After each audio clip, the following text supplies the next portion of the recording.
Magandang umaga sa lahat. Nakataas ang babala dahil sa Tropical Depression Dante at Tropical Depression Imo.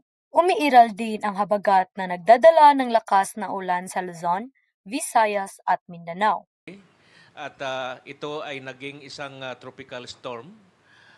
Ito ay namataan nasa silangang bahagi ng extreme northern Luzon. Samantala, ang isang low pressure area naman na ating minomonitor ay naging isang ganap na rin na bagyo. Ito ay tinawag nating Tropical Depression Imong. No? Pang-apat at pang-limang bagyo sa taong ito.